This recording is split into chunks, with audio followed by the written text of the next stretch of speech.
Nadia Nardonnet, bonjour, merci de nous recevoir. Vous êtes la directrice générale de Performance. Pour quelles raisons avez-vous pris la direction de Performance?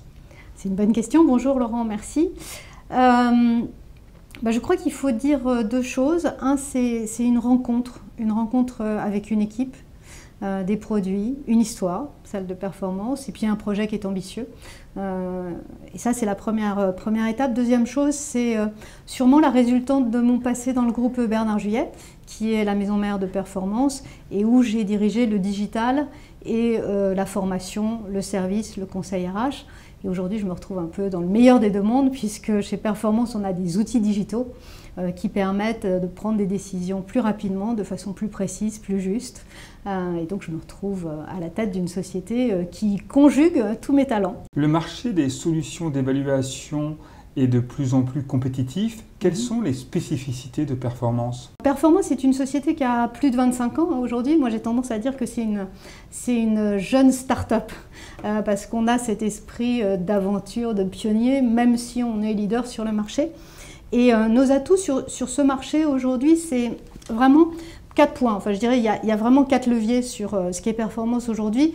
Petit 1, tout ce qui tourne autour de la fiabilité et de la validité scientifique de nos produits, puisque tous nos produits sont étudiés, validés scientifiquement.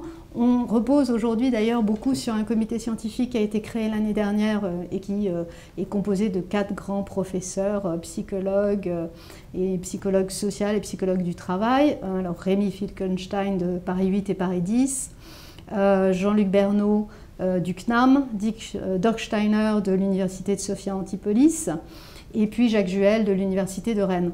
Deuxième chose, c'est que Performance travaille dans un environnement et avec des pratiques qu'on appelle dans le milieu de l'évaluation des pratiques écologiques. C'est-à-dire qu'on prend en compte l'ensemble du contexte et de l'environnement dans lequel l'évalué se situe, l'évalué ou l'équipe qu'on va être amené à analyser ou la cartographie qu'on va faire. Troisième élément, c'est que nous sommes une société française.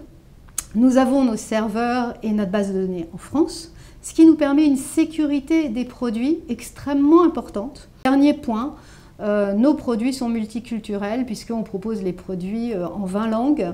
Parmi tous les produits de Performance, tous les logiciels, le recrutement, l'évaluation, quels sont ceux les plus demandés par les clients aujourd'hui? Ça reste toujours l'évaluation et l'évaluation dans des besoins de recrutement ou de mobilité interne. On vient de lancer tout ce qui tourne autour de l'équipe. Je pense que ça va prendre une dominante extrêmement importante. Et tout ce qui va tourner vers des référentiels, c'est-à-dire de travailler l'évaluation par rapport à un référentiel que notre client aura pu définir sur une population donnée, par rapport à des comportements attendus ou par rapport à des valeurs que l'entreprise veut mettre en place.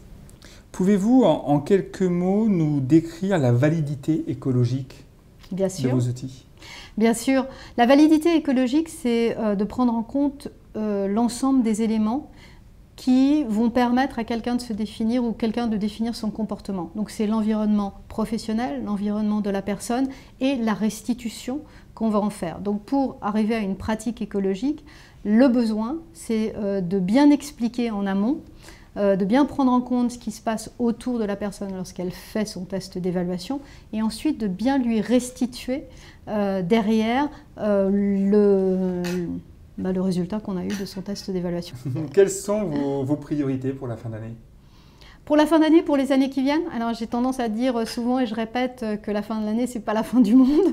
Donc il faut qu'on continue et qu'on voit plus fort. Notre objectif est un objectif de croissance. On est aujourd'hui dans une phase de croissance à double digit, comme on dit en anglais. Je voudrais que ça continue. Et l'objectif, c'est de continuer à faire des partenariats universitaires. On en a avec la Chine, on en a avec l'Italie, avec le Canada.